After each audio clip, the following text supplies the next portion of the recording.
Hey, you don't look confident, Bo. You don't look confident when you're doing that. You don't look confident. Are you ready for the best Kansas City Chiefs insight? Welcome to the Four Guys in a Bar, sponsored by Chiefs Blitz.com, presented by UnderdogFantasy.com. Here's your Chiefs Blitz host, Nick Athan, with Lou, Montagna, Andre Tillman, and Hense He got the winning Super Bowl touchdown. Okay, got a catch. Anybody could have made that catch. The Kansas City Chiefs select Josh Simmons, offensive tackle, Ohio State. You did it, man. Congratulations. Congratulations. Guys, y'all got it. Guys, y'all. I don't know what the trade details are. Hold on. Boom! They got Worthy. Xavier Worthy. Isn't that crazy? It's been 11 months since the Chiefs won the Super Bowl, and we're it's gone by so fast. Oh, it's time to piss straight off. Pull up a picture of 81. Let's do it. Let's do it. Here we go. Here we go. Rashad Smith. Rashad Smith. Let's go. There it is. The Chiefs have done their perfect draft. Dre's gone. I don't know where he's gone. Yo, welcome to the show with the Chiefs Blitz night. Breaking down the plays, keeping everything tight. From my homes to the defense, we can be the scoop. Real talk, real stats, we the ultimate troop. All right. Welcome to the next edition of the Chiefs Blitz podcast, Four Guys in a Bar. I'm your host, Nick Athan, with Mr. Hense Todd, Mr. Lou Montagna, and Coach Andre Tillman. Gentlemen, it is Red Friday, and the Chiefs will play the dreaded, their division rival, the Oakland Raiders. Sorry, they're always going to be Oakland Raiders to me. The Las Vegas Raiders will be in town for a Arrowhead noon matchup. Finally get to get an early game in, and I think that means we might do a post-game show on Sunday. So we'll stay tuned to Chiefs Blitz for that as well. And gentlemen, how are we doing today? CBS giving it the full Romo Nance treatment, though, even though it's at noon. So you got that going for you. Yeah. Yeah. I'm excited. Colts and Chargers Rivalry game. I'm excited. Yeah, I'm excited as well. It's a big game coming up. We're looking forward to it, man. Hey, it's Raiders week. It's a rivalry week. Dre looked like he got a little black on. Looked like he's turned into a Raiders fan. Yeah, is he picking the Raiders today? I don't know. That's a pretty big arrowhead on his hat. I don't know if you guys can see that from where you're sitting, but yeah. I know, Lou. That's what I'm saying, Lou. I mean, it's right there. I got the Chiefs winning this one, man. I got the Chiefs winning. Got to be careful though. That's just it. You know, on Wednesdays you wear the colors of the other team. On Friday, you got to wear red, man. Gotta wear red, man. This depends on the mood, and this depends on the play. Yeah, I do have my a lot of Chiefs gear that's black, so I got to watch out. Got to watch Raider out. week at least. Yeah, man. With that said, let's get right into our sponsor, Underdog, and we're going to talk about some big winners that happened from a game last night, right after Nick. All right. Underdog Fantasy. If you're looking to play a new game online, this is the way to do it. Our phone app. You can play now in Missouri. Starts with $5. You get 15 bonus dollars. You got a great pick'em game. You can do Major League Baseball playoffs are ongoing. You got the NFL coming up on Sunday. You got college games. You can win up to 1,000 times your money, and that's kind of how it works. It's pretty simple. Play your favorite player, Jackson Mahomes. We already know who our favorite player is. That's number 15. Play Underdog Sports, and you can win money. It's pretty easy. Just hit the QR code right there and put in the promo code Chiefs Blitz. Set up your account. Deposit 5, play 5, get 15 bonus dollars. And if we get 100 subscribers between now and the end of the year, I will be giving away a valued item of my collection. I'm not sure which one yet because I got a lot. I got to think through it. It's got to be right. Up to $1,000 in value. So it's just worth it just for that. Again, you must be 18 to participate in Missouri. In Kansas, you check the rules and the regulations. And if you have a gambling problem, take care of that as well. So anyway, there you go. And somebody didn't notice, but there was a huge winner thanks to 35.7 times the entry, stacking against Jamar Chase to score a touchdown with his alternate receiver projection. I'm not sure what any of that means, But at the end of the day, somebody won a. Okay, so just to explain it to people so they know what the hell they're doing here. Hence, you want to throw that back up?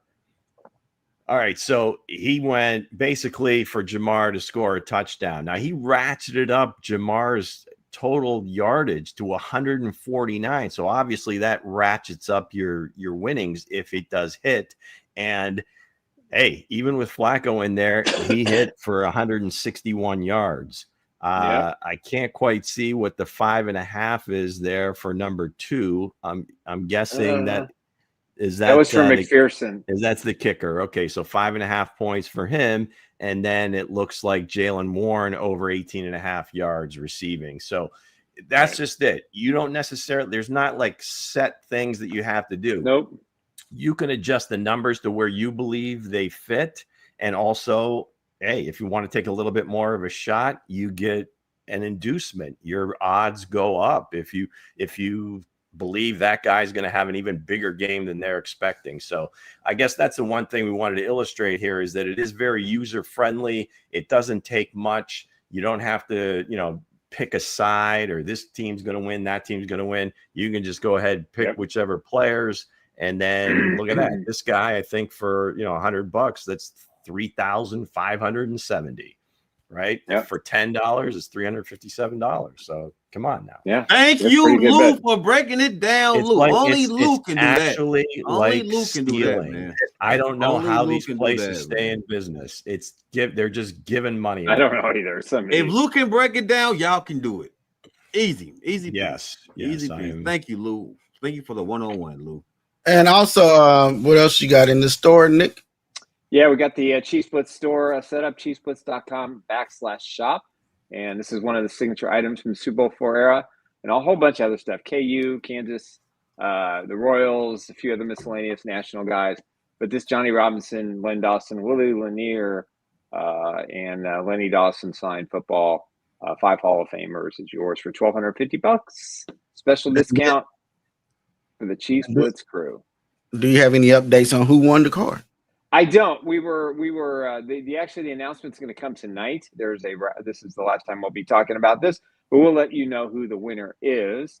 But especially tonight at Harrah's, I think they're doing a special promotion there, and they're going to announce the winner and give away the car. Doing it on Red Friday is probably a smart move, right? Yeah, definitely. Yeah, they do things right, the Derek Thomas Foundation. So we're glad to pitch in. Certainly glad to help out. And if any of our Chiefs Blitzers got in the raffle, good luck, and very excited that someone's going to get a very classic car by the late, great, one of my favorite Hall of Famers, Chiefs players of all time, Mount Rushmore member, the late, great Derek Thomas. So let's get into our mailbag question. I'll put a post out there. Hell yeah, it's Friday. Let's go. All right. Wait a second. Hold on. What's this? What's Hence this? Promoting himself? What's happening here? I've never seen that before. All right. Go ahead, Luke. Yes, our own Hense Todd, host, producer, owner, operator, everything, right? At BowTie Sports says Juju Smith-Schuster needs to pull a full Drake and sue. Take him to court. Sue Brian Branch, just like in the Kendrick/Drake beef. So, yes, let's do that.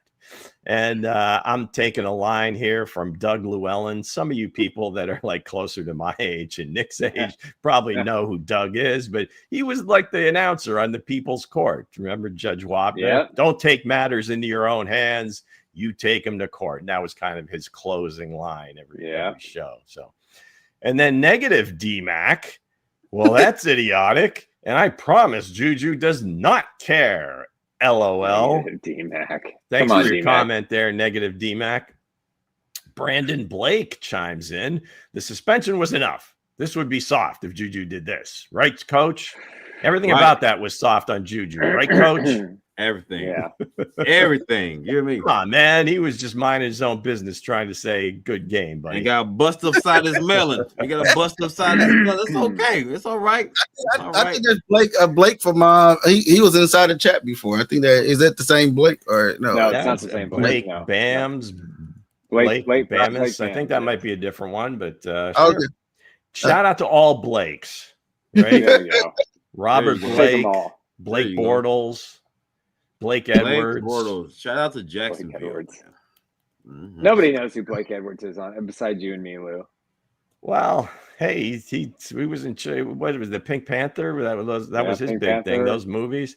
All right, so Pete Sweeney, with just right out of the realm of the obvious, but hey, he's reporting. I did not see left tackle Josh Simmons at Friday's media look. Also from Pete Sweeney, and he reconfirmed Simmons didn't practice, saying he is still excused with the family situation. Now, later in said press conference, somebody else asked a question about it, and Coach Reed clarified, not family, personal. So for everybody that's sleuthing this thing, read into that all you will. Bring back that last one, Hense. Matt McMullen of the Kansas City Chiefs' own website, he looks sharp. What we asked him to do, he did well. You can tell he's in good shape. That was Coach Reed speaking on Rashee Rice. So there you go. And there was visual evidence of Rashee being at practice. I don't believe we're allowed to show that footage, but I'm sure it's out there somewhere.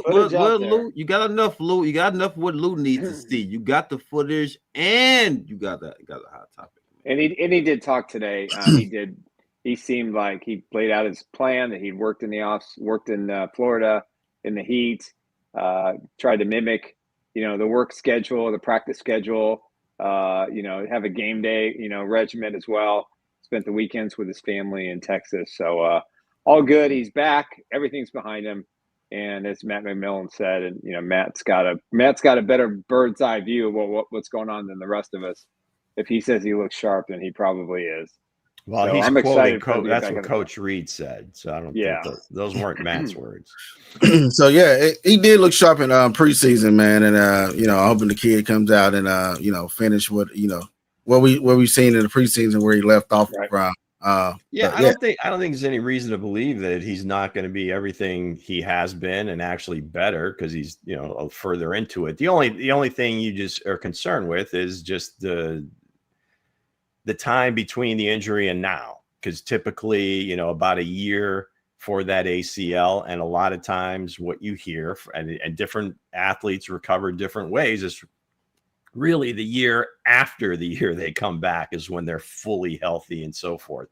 But the way he was, moving around in training camp, preseason game or whatever, if he did, I don't remember if he did get out there. If it was a very short time. But everything indicates that he should be good to go. Very excited. Sounds good to me. So let's get right into fact or cat. Oh my goodness, It's today. It is Friday, in case you were wondering why everybody's wearing red. Yes, it's Red Friday. It's Raiders week. It's what we live for in this here kingdom. What else we live for is this game, fact or cap. I will read a series of statements, ongoing things in and around the NFL and the Chiefs, of course, and you guys can decide whether that's a fact, you agree with it, or cap. That's, it's just BS. So this one's going to be a little bit different. This one actually will be a question for each of the panel members. It is one question, and we'll start out like this. We all know that the trade deadline is fast approaching. I believe it's November 4th, so it's almost 3 weeks away. And names are being thrown out, and one particular name that has been out there and maybe linked to the Chiefs, and it's nothing concrete, but it's just kind of reading between the lines. Chiefs looking for running back, yada, yada. Saints, veteran running back. Alvin Kamara, they must have thrown a microphone in his face saying, how does he look at all these stories? And his quote was, if I get traded, I'm just going to go somewhere and drink pina coladas. So that was his reaction to the fact that maybe he gets traded. So the question I have for each of you, go one at a time, is if you got traded somewhere that you didn't want to go, what would you do?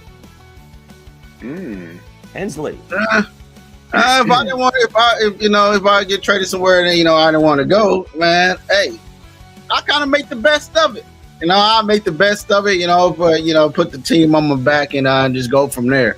I won't just quit on myself and then, quit on my career and quit everything I built on and go have pina colada somewhere. You know what I mean? But unless it's the Cleveland Browns, I'm running for the hills. I'm not showing up on the plane. I'm hijacking the plane. So and there I'm is one team you're not showing up for. Okay. Only one team. Everybody else. Mr. Professional over here. All right. Nick, did you get the assignment? So I'll say that. I'll say that'd be a cat, right? Without a cat. It's just just answer the question. Doing a little different this question. Okay. Right, so if I got traded, a podcast to somewhere you didn't want to go. There you go. The first call I would make to my agent and say, make it worth my while to show up.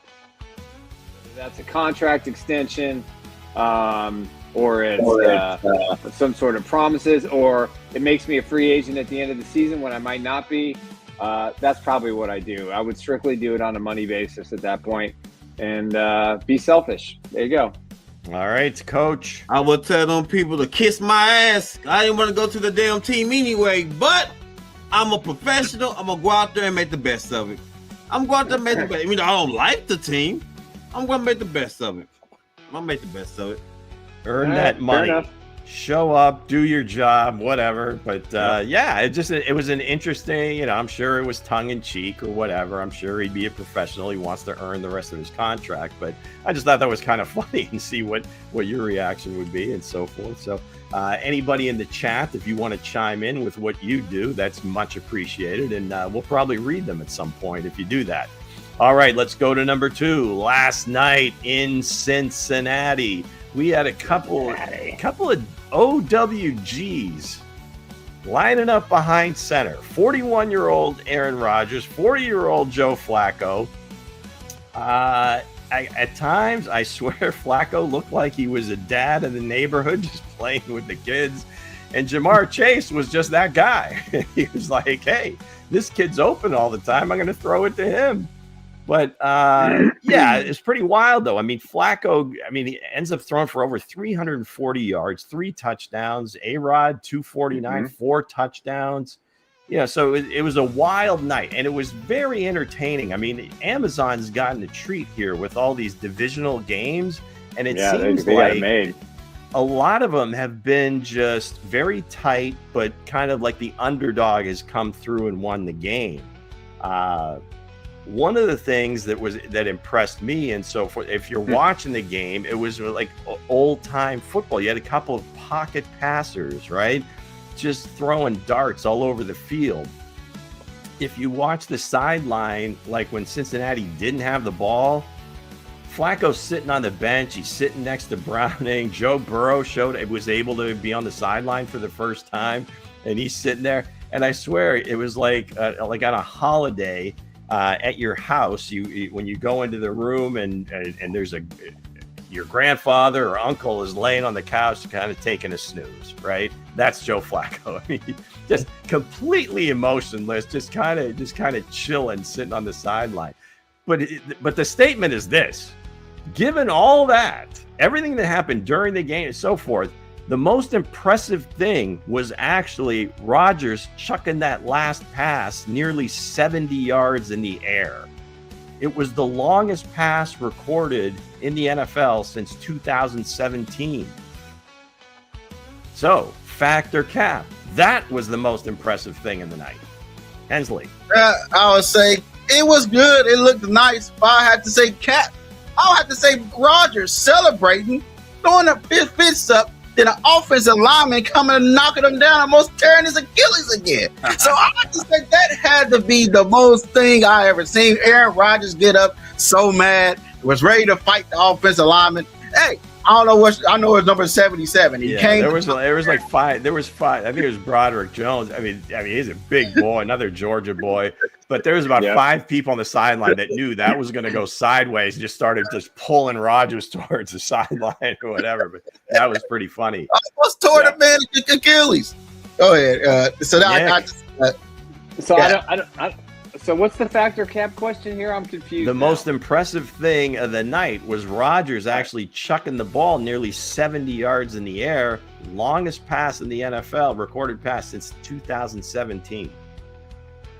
I think that was Patrick Mahomes in the preseason game against Atlanta, if I'm not mistaken. I think that was I 72 don't yards. know. I don't know. That'd be my guess. Certainly I mean, could've yeah, been. I mean, I thought that was incredible. I mean, I was asleep at the time that game ended, so I did see the video today. Yeah, I would say fact. That's probably the most impressive throw. I mean, he's 41 years old and be able to jack a ball that far at that age. That's incredible. It's his That's specialty, incredible. man. Coach. Hell nah, it was my boy Jamar Chase. He was targeted 23 times. He was kicking that ass. Ramsey couldn't do shit. King of Ramsey the was numbers. holding him, and King he of the still numbers. couldn't do it. I'm gonna give it to you. 23 targets, 16 receptions, 161. My boy Jamar Chase and 1 touchdown. He was putting belt to ass to the whole secondary. And hey, old man Joe Flacco looked like somebody's uncle playing backyard football. Yeah, it was incredible. absolutely. I love to see it, man. So I'm gonna say Flacco and Jamar Chase put on the show. Was the Yeah, biggest there were highlight. so many incredible things that seemed like happened during the game. The play where I think Demecchio had said that his brother, somebody won on underdog or a parlay somewhere with Flacco and Rodgers running yardage. Well, Flacco's happened like it may have been a broken, but it wasn't really a broken play, but the way he described it after the game was, hey, by the time he realized what the actual play call was, there was not enough time on the play clock to change it. So it turned into a zone read and he took off. It was like, it's just he's going to have to write a book at some point because it'll be awfully entertaining. Just some of the stories of some of the things that he's been able to do late in his career that he keeps playing. And that was just awesome. They may not win another game all season, but that was pretty damn cool. Nah, man, everybody thinks they're the playoff team now. The way that turned out. Well, the Steelers chemistry picking up. I joked earlier in the week that they had every opportunity to clinch the division last night. Right. But now who knows? Their defense. I mean, I got a lot of Steeler fans, friends, and just the text. They gotta be pissed. Just because of the defense, like, do they know who number one is on the team? Do they need to introduce themselves? Mike Tomlin kind of spoke the Flacco thing into existence when he called out Andrew Berry for trading him in the division. So that was wild. Okay, number 3 usually revolves around the Chiefs, and I figured it's rivalry week. We've had some crossing of swords, if you will, in this rivalry. We've had guys jump from one side to the other. Guys like Albert Lewis, Chester McLaughlin, Andre Rison, Rodney Hudson. Might have had a stop in Arizona before that.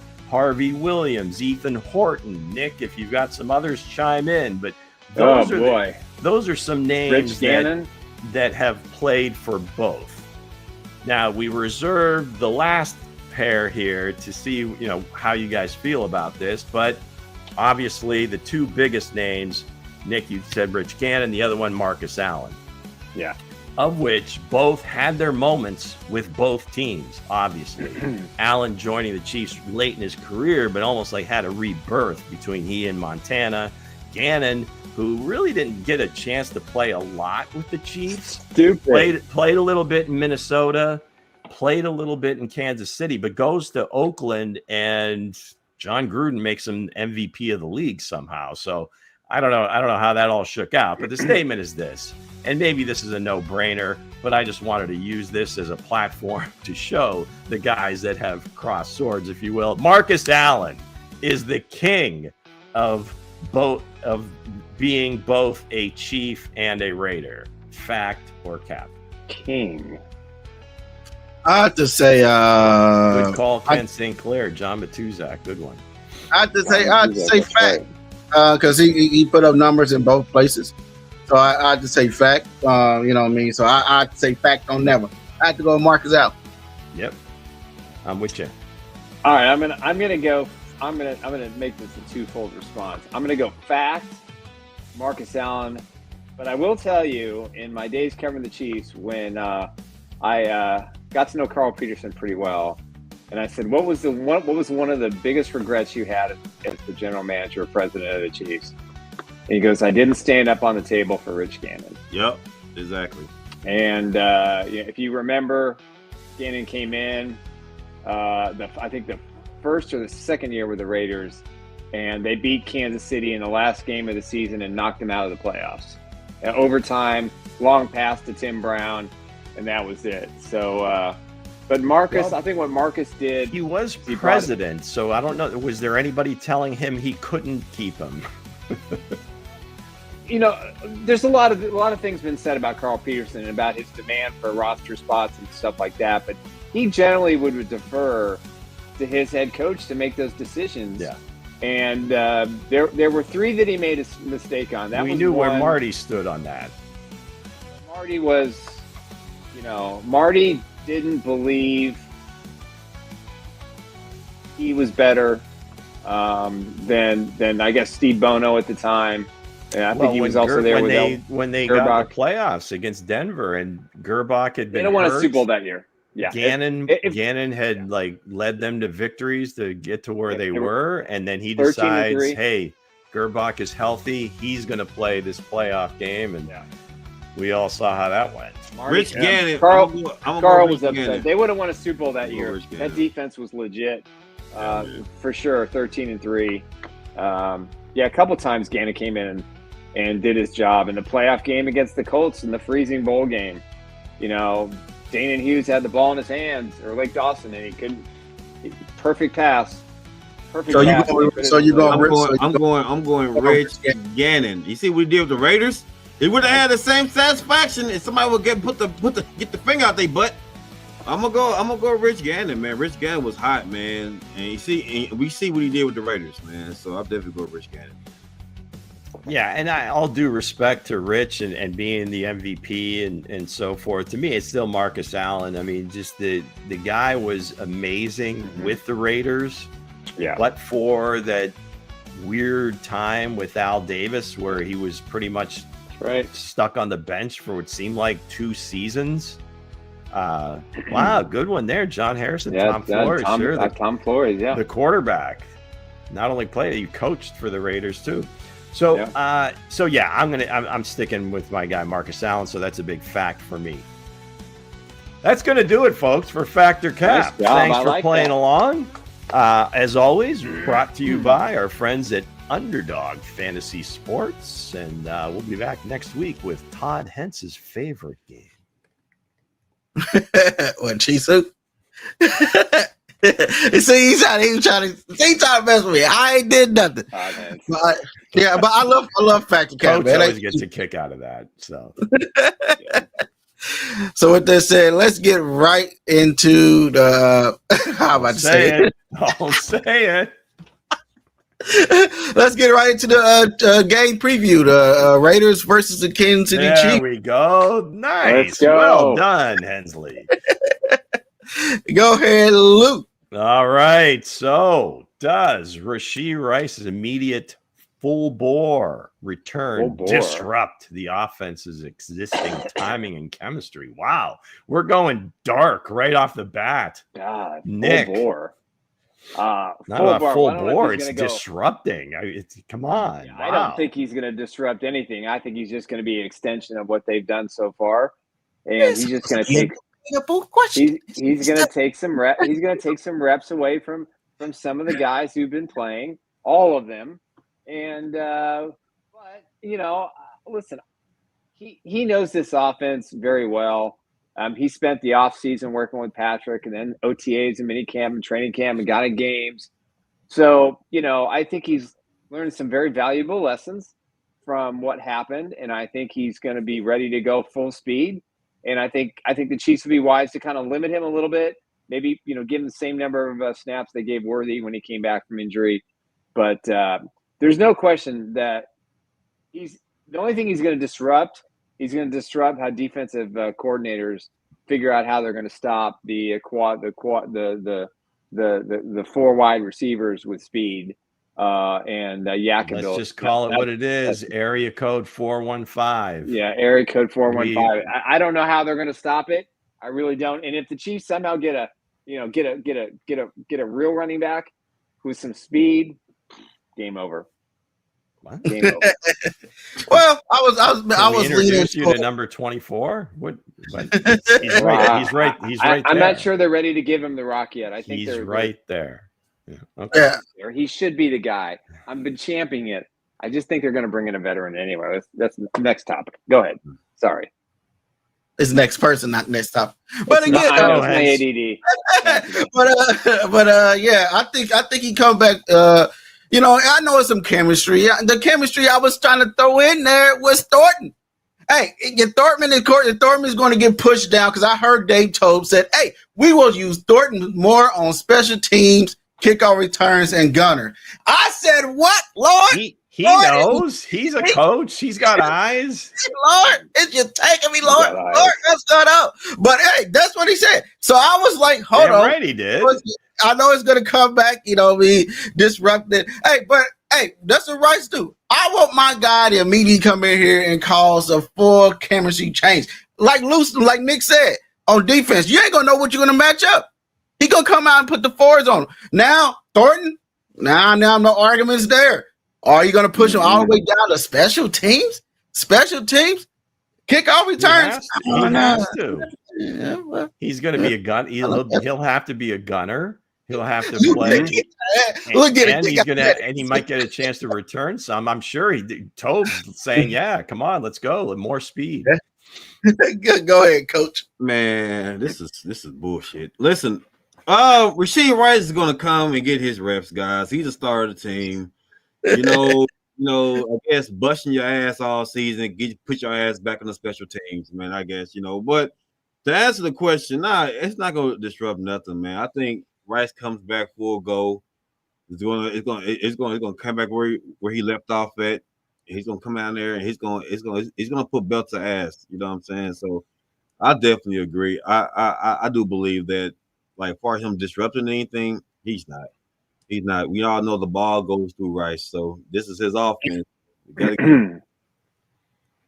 Yeah, I mean, he's clearly the number one receiver. But I mean, it is a good question because now, I mean, he hasn't had a chance to play with these guys very much outside of practices. So again, there might be some growing pains, or it may just be like this is just going to be like 10 times better than it was before, right? It's because Xavier's going to be getting a hell of a lot less attention from the defense at first, or it goes the other way, and now Rice is good. So it's nothing but good stuff happening here. As far as full bore, I think, Coach Reed says it all the time. I mean, I don't think he's got a set number in mind. He's going to watch, see what he looks like on the field. If he's making plays and looks like he's not like wearing down or getting beat up on blocks, he's going to, he's not going to play every snap, but he's going to play a lot. So, yeah, let's get to the next question. All right, so what did the barber say? Next, can backup left tackle Jalen Moore, actually he's a starter now, but contain Max Crosby without forcing Andy Reid to abandon the deep pass game? I mean, he took care of Aiden Hutchinson pretty well. So, I think he can handle Max Crosby. I think the Chiefs know exactly what kind of pass rusher they're facing. They'll use a tight end. They'll chip him out there, and whether that's Travis Kelce or Noah Gray, they're gonna be cognizant of where he is on the right or left. I mean, I'd say, with Jawan Taylor playing as well as he has over the last 3-4 games, I feel confident that both tackles can get it done. So, listen, Max Crosby is one of the best pass rushers in the NFL. He's one of the most relentless pass rushers in the NFL. He loves to go against the Chiefs. It's his favorite game. 2 games of the year. He gets hyped for this game more than any other because he gets to go against his off-the-field friend, Patrick Mahomes. So I think Jalen Moore, he surprised me at how well he played last week considering the situation, having a baby at, 6 a.m. or 7 a.m. and being on the field at 7 o'clock starting. Let's give his wife all due respect. She had the baby. You give her the respect. No, but I'm just saying, he probably was up all night. He probably didn't get much sleep. Found out when he was heading to the game that he'd be starting. So yeah, no, his wife deserves all the credit. All you got to do is go play a football game. I'm over here passing the bowling ball, man. You got to Come go on. against Aiden Hutchinson and the Detroit Lions. But, I think Jalen Moore will be just fine against Max Crosby. Mm-hmm. I think he'll be just fine, man. Like I said on Wednesday, I think the kid, learning from Trent Williams, what he learned over there with the 49ers, and now coming over to Kansas City, he was poised to come in. I don't think he took that pay in knowing that, hey, I'm going to be the starter. Then the Chiefs went to go draft the first rounder. But hey, thank God to shout out to Brett Veach for going to go get this kid, because hey, the kid looked great against the Detroit Lions.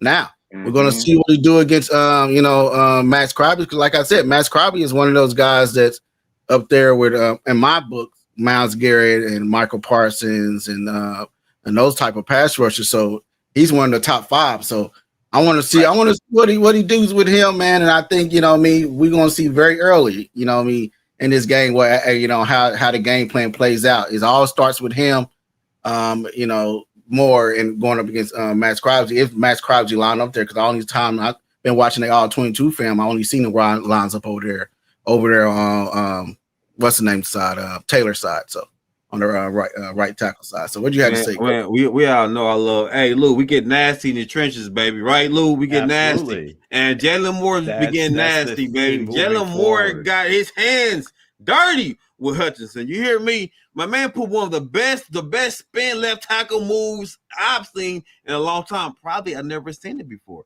but Jalen Moore did it. So I'm gonna say this: I think Jalen Moore is gonna handle his business against Max. Now I love Max. Max personality is gold. But I do believe that Jalen Moore is going to go out there by himself with no chip, by himself, and handle Max Crosby. Yeah, I think to Hense's point, Max does typically line up on the defense's left, the offense's right. So I think it may be more of Jawan facing Matt. Now he will move around just like every good defensive end does, but he does tend to favor that. I think he really favors that side. He just prefers to rush from that part of the field.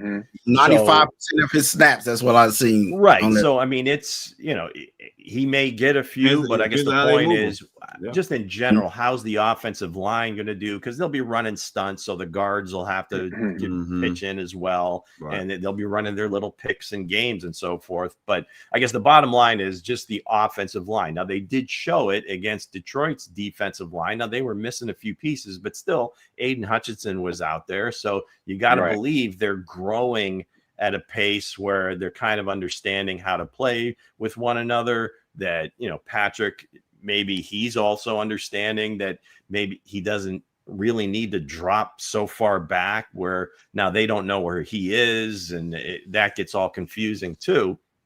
But both guys, I think, will do a credible job. Max is if he's going to get a sack or two, hey, God bless him. That'll probably, he's just that good. But I think that overall, those two guys will do a good enough job as well as the rest of the line. So. Yeah, exactly. And speaking of, Detroit Lions, we seen the look of Patrick Mahomes' face after the game. Now it's another man that's, standing in the mirrors calling his name.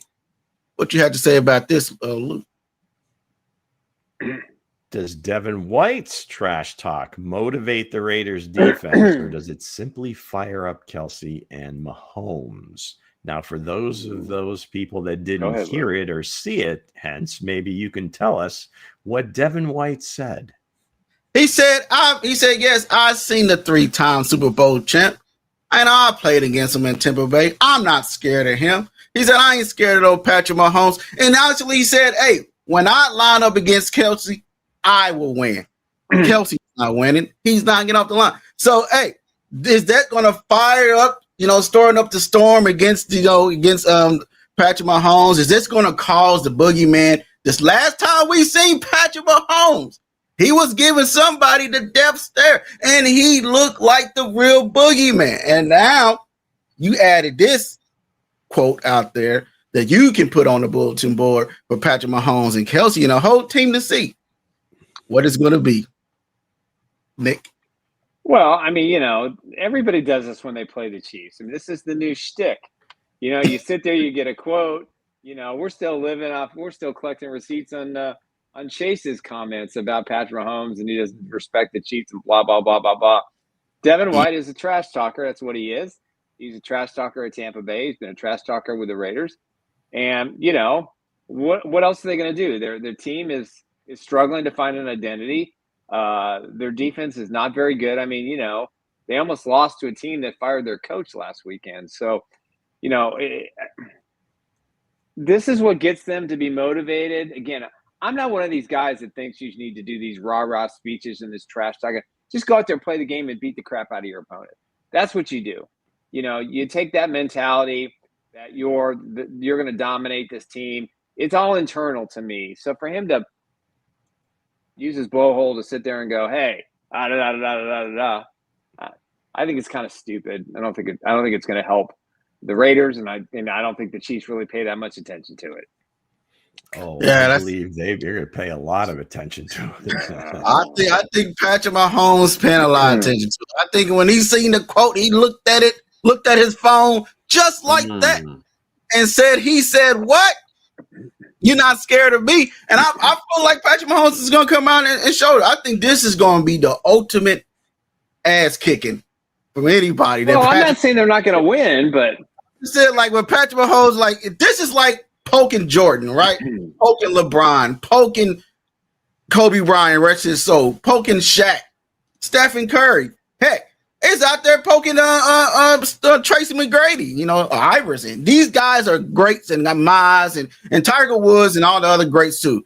They always give you this death stare. Have you seen Jordan give you this stare? Have you seen LeBron James give you this stare? Have you seen all the other guys in the championship mindset of the generation talent give you that type of stare? Why go poke those type of guys and get them stirred up before the game? I'm not asking you to lace somebody's boots or kiss their butt. You still a football player at the end, but at the end of the day, you don't go poke the boogeyman. You don't go poke the man that's laying down or kicking while he down. You don't go poke the boogeyman. And that's what they did. He said, "I'm not scared of Patrick Mahomes." Who is he? Now you're giving a man something to get fired up on.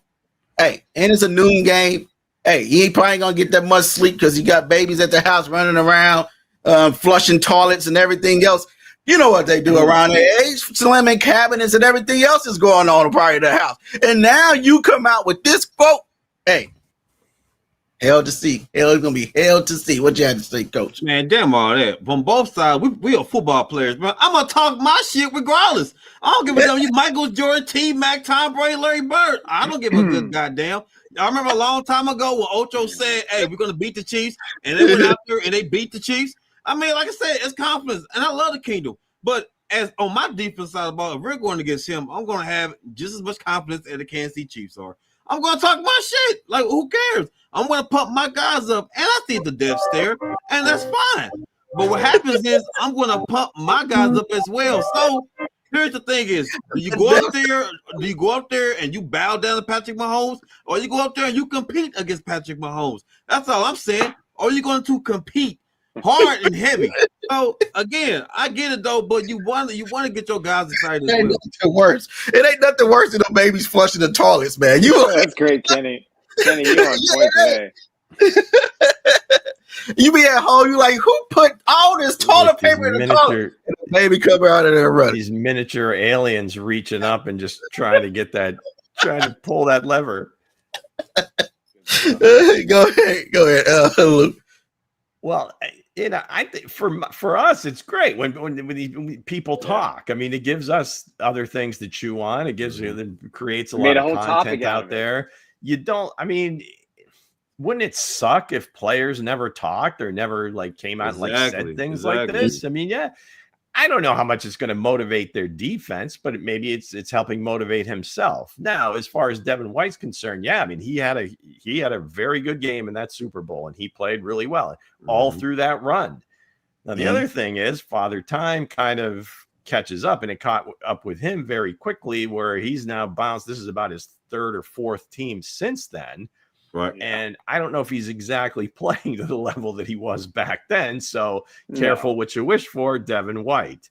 Kelsey still looks like he's got that wiggle, and just watch out is all I'm saying. All right, next question. Let's go. Roll it. Will Spags' exotic pressures leave the Chiefs secondary exposed to rookie speedster Dante Thornton Jr.? No, to go to For the uninitiated, this is yet another one of the Tennessee receivers that they're really fast. Yeah, they're really fast. We'll see what happens beyond that. I mean, listen, I think Spags has done a terrific job, last week when he did against the Lions in the game plan. Now, he doesn't face the same amount of talent, but when you got a speedster like Dante, you gotta be aware of that, and you gotta attack, and you gotta do the things to offset that speed. So I think with Spags, it's probably gonna be looks he's never seen before, and clearly. But a lot of players can say that, even veterans, because this guy changes his looks up all the time. So, I like this matchup for Kansas City. Yeah, I like the matchup too. And I just don't want I don't want Dante Thornton to come out here and look like Calvin Johnson or DK Metcalf for Pete Not with Carroll. that quarterback. No concern over that. There's no concern, but we was worried about Thomas Jr. But sometimes these guys, these bigger wide receivers, 6'5", he's a bigger wide receiver, which kind of have trouble with. Now, a bigger wide receiver with speed. So, and in the preseason, in a part of the first half of the season, he was out there looking like Calvin Johnson. If you go back and look, right. But if I don't think that the secondary was exposed there, because I think how the Chiefs will have a plan for that speed and Dante Thornton. But hey, don't be surprised. You don't take your eyes off the guy that's 6'5" and has speed and also have hands, not just for because it's from Tennessee. What you have to say, Coach? Well, I'm gonna be real. I think I do agree. Spags will go ahead and dial up some exotic blitzes and frustrate them. And I do believe Dante Thornton is not gonna have a chance because it's gonna be too much. It's gonna be too much pressure in Geno Smith's ass. You know what I'm saying? So again, I think Thornton is not gonna have a good game for real because of the pressure, because of the exotic blitzes that Spags is gonna bring to the table. So I definitely agree. I definitely agree with that one. Yeah, I mean their passing game in general has been very little to be desired from it. I mean, part of it is that Brock Bowers has been injured for most of the season. Jacoby Myers has kind of been up and down. Actually, the one that I would be more fearful of is Trey Tucker, where it seems like the deep balls that they get and actually scoring plays are coming from him. Now, not a lot because I think Geno's thrown maybe like 7 touchdowns, but he's thrown 10 interceptions. So they've been their passing game is a little shaky, to say the best, the most I should say. It is, and at least the Chiefs defensive backs, if they're able to catch some ball, this is the game to do it, right? Get some interceptions. So as far as Spags is concerned, I mean, if they're not getting pressure with the down 4, which they haven't yet, and hopefully at some point that happens, but he'll dial up a few pressures, but typically he'll do that against, like a Joe Burrow, a Lamar Jackson, somebody like that, where they really got to get him off the spot because he's going to beat you otherwise if you give him too much time. In this game, again, I don't know how many of those he'll dial up, but when he does, hopefully somebody gets there. Somebody gets on the quarterback. Quarterback must go down. Must go down. Next question. Hard and early. So, can rookie running back Ashton Jeanty, Coach Ashton Jeanty, tackle breaking ability, establish a Raiders run game and control the clock? Yeah, Chip Kelly mentioned that they intend to make him get him more reps against this game on Sunday. He really hasn't utilized him as much as I think he could, or has to this date. I think Chip Kelly's under a little fire as well. So listen, we all think the same about this kid. We all loved him coming out of college. I kind of thought it would take some time to establish himself, as a legitimate NFL running back. And this could be a breakout game for him. I mean, the Chiefs at times have struggled with the run, but most of the times they've been able to bottle up some of the better running backs in the NFL, and they held the Lions to less than 100 yards on Sunday night. So I think this is the guy that they have to focus a lot of their energy and attention on this week. And if Chip Kelly is adamant about getting him more involved in the running and the passing game, then a guy like Leo Chanel is just going to have a great game. If he's running well, they can take time off the clock. Doesn't mean they're going to score points, but at least they can keep the ball out of Patrick Mahomes' hands. Yeah, I think his breaking tackles ability. He's in college. I don't want to see that. I don't want to see that when he was in college come back to those days, because it's always that player that actually break out against the Chiefs and come back to to the days that they was in college, just the way we've seen with what's his name, Trevor Lawrence. And we don't want those type of college days players coming back. So I feel like that Nick Bolton got to be the guy, Leo Chanel, Drew Tranquil got to be the guys that's up there on front, because this guy do have ankle breaking ability. He has speed that one cut. He can get out there and get down the field. So, and also if they can get in that type of mode and control the game and start draining the clock, I think that's going to be their type of game plan, because they don't have no other game plan to beat the Kansas City Chiefs. But yeah, if they don't stop that, and if they shut down Genty, then they can shut down the Raiders offense completely. Coach. Honestly, the Raiders offensive line is not good at all, right? We've seen sparks from Genty this season. We've seen some good sparks from him because he went back to his regular stance from Boise State. I think the Kansas City been doing a great job against the run lately. So I don't believe that he's really going to have a great game against this Kansas City Chiefs run defense. Early, I feel like the Chiefs are going to do work against him. They're going to really control him and force Geno to throw the ball. So I don't see that happen. That tackle breaking ability is going to come to the second level. You know what I'm saying? If you get to that secondary, then we talking. But other than that, he's not getting past Bowden and them guys. So I doubt it. One thing you can say about the Chiefs, I mean, whether you feel good about the run defense, you don't feel good about the run defense, whatever, they're a very good tackling team. Right. Now, again, in relation to other teams tackling in this day and age, I don't know that tackling itself is really good just because of the limited amount of time they practice it. But for what in this day and age, their tackling actually is much better than most teams. As far as Genty's concerned, I think that's priority one. As far as the Chiefs from the defensive side, and I'm sure from the Raiders side, it's priority one for him to get going. Coach, you mentioned it, the stance. Maybe it was just kind of a comfort thing for him. Right. You wouldn't think that would be a big deal, but it seemed like once he went back to that kind of straight up stance, that for some reason, however, he was more comfortable and he broke off some longer runs, made some plays against the Niners, some other teams. So, like the way, I really like the kid. I don't know if he's going to get many opportunities because, again, if they get behind, then all of a sudden, I don't want to say they abandon the running game, but they're certainly not going to be able to just turn around, hand off the ball 3 or 4 times in a row and just try to sustain drives if they're falling behind. So priority one, stop them early in the game, and then you just take advantage of Geno making some plays that throwing it to the other team. So there you go.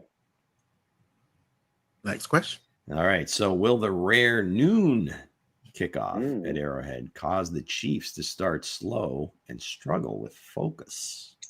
Patrick Mahomes talked about this, and he's mentioned that, the early games, because they don't play a lot of them, they generally do start out slow. Last year, case in point, 3 or 4 of those games at noon, they had a hard time getting the ball rolling until the second half. But I think, it's Raiders week. I think they're getting a big boost by what they did to the Lions. They got Rashee Rice coming back. So I don't think in this case, just reading, with everything that's kind of stacked one on top of the other, what this means is division game. The Raiders aren't as good. I don't think they're as good as they've been in some of the past years when the Chiefs, have struggled to beat them. So I think the noon kickoff is going to come as a blessing to this team. They're going to get a break. They can get their work done day early, but I don't think they're going to come out flat this go around. Now, I'm not saying that other noon games down the road, and I don't think there's that many at this point. I think that absolutely they're going to come out a little bit more focused for this game, and I think just because of those things that I said. I'm just happy they're playing a new game. I'm tired of waiting until 3:25. Waiting all day for Sunday night, baby. Wait for the big game. Wait for the Sunday night, Thursday night, Monday night. I'm happy to see a noon game where I can have the rest of my Sunday. I don't have to worry about football. I'm sure that's why they're doing it, Hensley. But other than that, man, I think like Nick said, Patrick said at the press conference yesterday, that they did start it off slow. He's gonna have the guys, key in on more of the, it's just like taking an exam. He said, you gotta get all your stuff done and get ready for that test. Going to sleep a little early, going home a little early. Don't stand up all late, because as your body get used to like work. If somebody ever worked graveyard shift and their body get used to working graveyard shift, then at noon something got to be up at noon. Then there you go. Now you tired. You ain't really focused in and locked in. It's something you got to really get used to. So I feel like they will be focused and ready to go. Like Nick said, they got Rasheed Rice coming back. They're Arrowhead. Like I said, the 3-game homestand, and this is one of them. And they got to take care of business in division that they already won down in. So go ahead. Do they still do that? They go to a hotel Saturday night. The entire Chiefs team. Yeah. Do they still do that? Yep. Mm-hmm.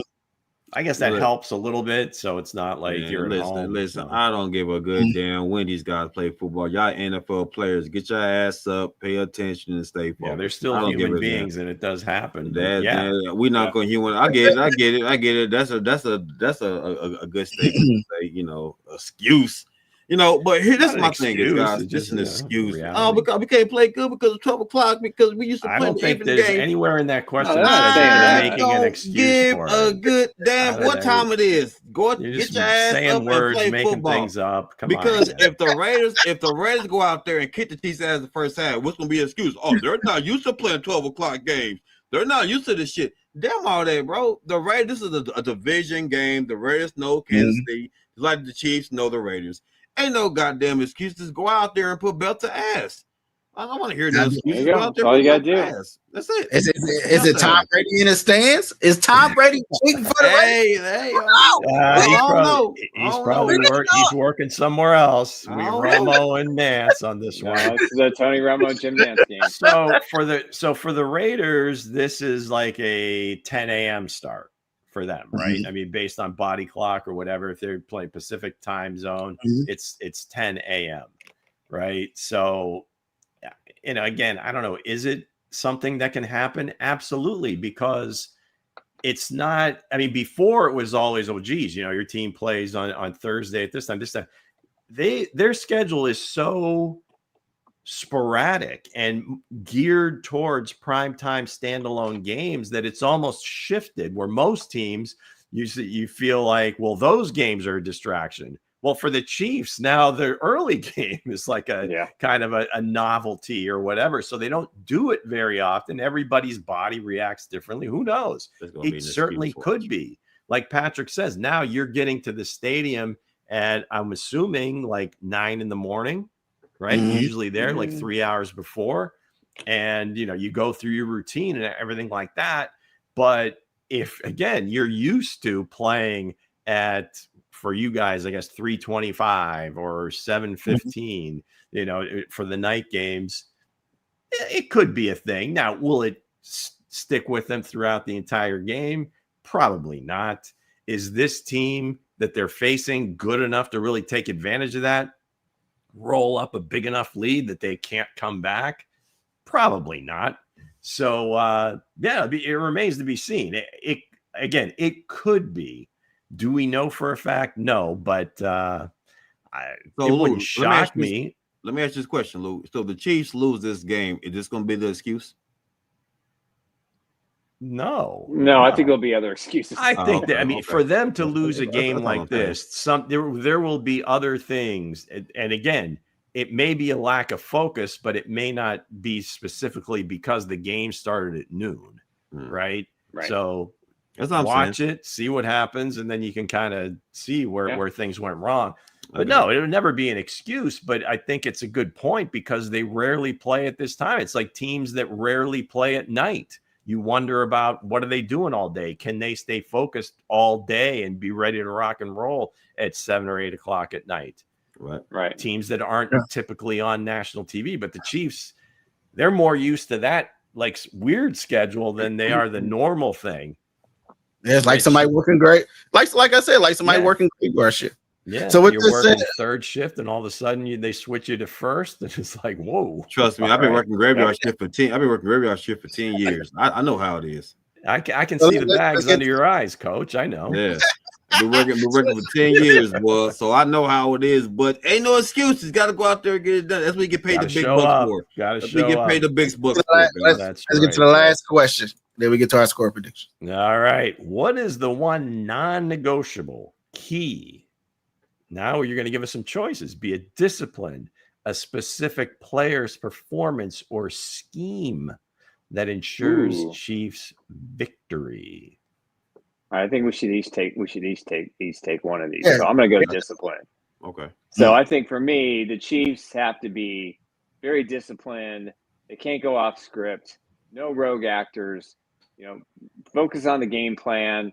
Follow the lead of your quarterback. Follow the lead of Chris Jones on defense, and just be where you're supposed to be. Fill the gaps, and then go make the play. So I think block, for me, tackle, don't make any stupid penalties.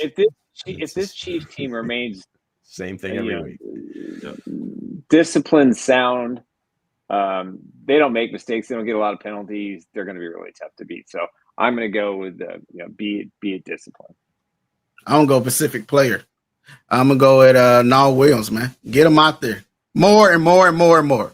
If I don't, if a lot I of reps, more reps, I want him more reps than I want him and Trent McDuffie have equal reps at this point in time. If the way the grades he putting out there, and then the pictures I've seen him standing over Saquon Brown, he's just a bully out there in the secondary. You know what I mean? Put him out there on their best target and let him go to work.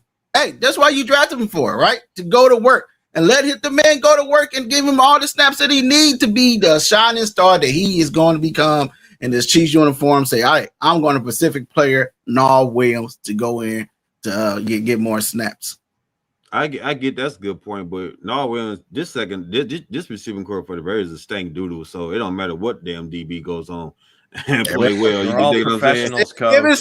They're all getting paid. They stank doodle. That's what they are. But I'm gonna say scheme. Attack their secondary. Attack them. You know what I'm saying? They ain't got no lockdown corners on that side. They don't put fear on that side of the ball. You attack their secondary. Keep stretch the field. Well, Thor's not playing now because Rice coming back. But hell, speed. Attack the secondary. Just keep attacking them. So I'm gonna go with scheme, man. I guess it's discipline because what I'm saying is that they play their game, right? I don't know how what you do leading up to the game to do that. Obviously, it's practice, the walkthroughs, everything like that. But I just think, just like any other game they play, it's all about playing their game, not playing down to the level of the opponent. Now at 3-3. I think that is more in the forefront of your brain than if they were 6-0, feeling like, hey, nobody can beat us. We can just show up and Patrick will make it happen. So I've seen maybe that's changed a little bit because they lost a few games. So is there some breaking news on everybody's phones that I didn't hear? No. I got to pick up my son here in a few minutes. The bottom line is, so the scheme part of it for me would be defensively. And this was interesting last game where they were using a lot more 4-3, leaving the 3 linebackers on the field because of Detroit's run game. And I think you're going to see a lot of that this week too, because it all starts with the Raiders as far, it's going to be, even though he's a rookie, making Genty's life miserable and just forcing Geno to have to throw the ball when he doesn't want to throw the ball. That's So a little bit discipline, a little bit scheme, but the above, more snap. And then as far as the player performance, I'll hit that one too. More snaps for 54, the better it is. I don't go off on too many of these. This is the one, 54. He gets more snaps, whether it's at backer, whether it's at edge rusher, whether it's a D tackle, wherever you need him. 54 should be on the field a lot. I agree. And here are our score predictions. Oh, we got him. Look at that. So Nick has him 38-7. Lou 38-13. Dre smells barbecue. He did not submit. Smells barbecue. Smells because he did not so it should submit be a BBQ. Smell because he didn't. All right, we'll let Kenny take his place. What the fuck is this shit? No, honestly, my prediction, I'm going for the Chiefs. I got the Chiefs winning this game. So y'all good. I got the Chiefs winning this game. And Mango got him 37. A lot of big numbers up there, man. Everybody's over 30 points. 45-6. I got him putting 2 field goals up, and that's about it. And I got the Chiefs winning there as well. So with that said, guys, we want to thank you guys for joining. We want to thank you guys for sticking around with us and sticking around playing Factor Cap. We will be back Sunday with the countdown show. Me, Mango, and Drake, and also we probably have a post game show as well. Depends on what we do. Before we get out of here, just I'm gonna step in, give a 20. Last call. Outside of the Chiefs, because that would just make it just too on brand. Who is the best team in football right now? Outside the Chiefs? Outside of the Chiefs, who is the best team in football right now? Tampa Bay Bucks are the best team in football right now. Tampa? Okay. Coach? Yeah, good question. Good, because right now everybody's playing. It's balanced now, so it's like just pick one.